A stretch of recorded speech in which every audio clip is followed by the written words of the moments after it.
Madame la présidente, mes chers collègues, bien écoutez, je vois avec intérêt que les sujets des agents vous passionnent et en présence de la présidente, moi je voudrais saluer tout ce que la présidente a mis en place depuis 2015 pour que les agents soient dans des conditions de travail les plus qualitatives possibles, dans des conditions sécurisées, que ce soit tant au niveau du matériel qu'au niveau de l'encadrement.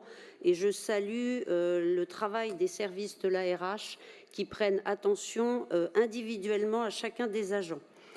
Alors, bon, quelques réponses, Monsieur Orgevin. Bon, évidemment, vous dites que c'est grâce à vous qu'on a repris un service public et que c'était le meilleur choix et qu'on vous a écouté. On n'a pas besoin de vous écouter pour savoir faire les bons choix. Et je pense que c'était important que nous puissions faire ces bons choix.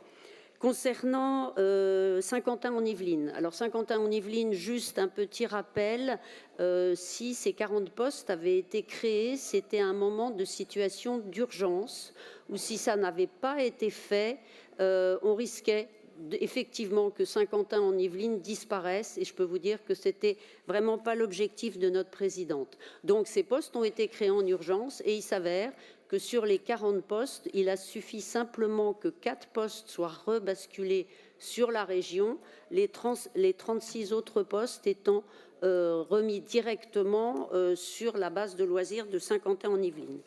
Alors, vous vous inquiétez sur le devenir de ces agents. Alors, je peux vous donner le détail. Alors, 17 agents à terme, sur le détail à terme, 17 agents sont détachés à la DSP, 10 fonctionnaires et 7 contractuels.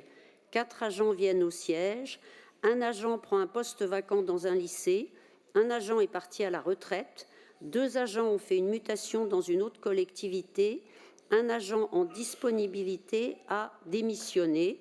Et par ailleurs, entre 2023 et 2025, il y a eu 14 départs naturels.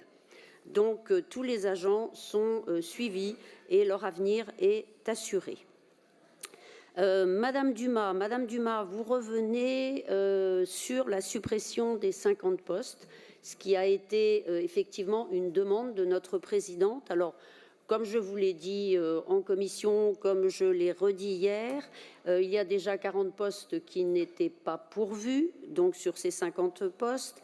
Également, il y a des suppressions de postes qui correspondent à des missions qui n'ont plus lieu d'être, comme ça a été pour les JO l'année dernière, comme c'est pour le PRIC, donc décision d'État pour cette année, et ça peut également concerner des départs à la retraite. Vous parlez des postes de BRS. Alors, vous le savez, combien la sécurité est un sujet important. Notre présidente s'y est engagée. Il y avait déjà 50 postes de BRS. Ça a été doublé puisqu'on va vers les 100 postes de BRS. Au jour d'aujourd'hui, on est à 82 postes. On sera à 95 en début d'année. Et l'objectif est d'arriver à 200 postes en 2028. Il n'y a absolument rien de changé. Monsieur Moison-Guibert, vous nous parlez de l'impact positif de la reprise en régie de la cuisine. Ben, c'est vrai, c'est un coût. C'est un coût, nous l'assumons parce que nous avons besoin de qualité et contrairement à ce que vous dites, on est très attentif aux conséquences humaines de ces modifications de postes, de ces reprises de postes. Il y a un énorme travail de l'ARH à chaque fois qu'il y a des transformations de postes, qu'il y a des mobilisations pour suivre individuellement, s'il vous plaît. pour suivre individuellement chaque agent. Les transformations de postes qui sont annoncées, effectivement, correspondent à des promotions, à des évolutions de besoins, et c'est le rôle de la région de s'adapter à ces évolutions de besoins. Alors, vous nous dites évidemment qu'il n'y a pas assez de personnel. Alors, juste un chiffre. L'effectif des lycées de 2015 à 2024 a augmenté de 4,5%. En 2015, au niveau des lycées, il y avait 8 335 agents. Actuellement, en 2024, 8 709 agents. L'objectif, là je réponds plutôt à Monsieur Damerval qui nous interpelle beaucoup, sur les titularisations en nous parlant de vacataires. Il n'y a pas de vacataires à la région. Il y a des titulaires, il y a des contractuels. Et vous le savez, de plusieurs façons, l'objectif de la région est de fidéliser ces agents et de les mettre dans des situations qui sont stables pour eux.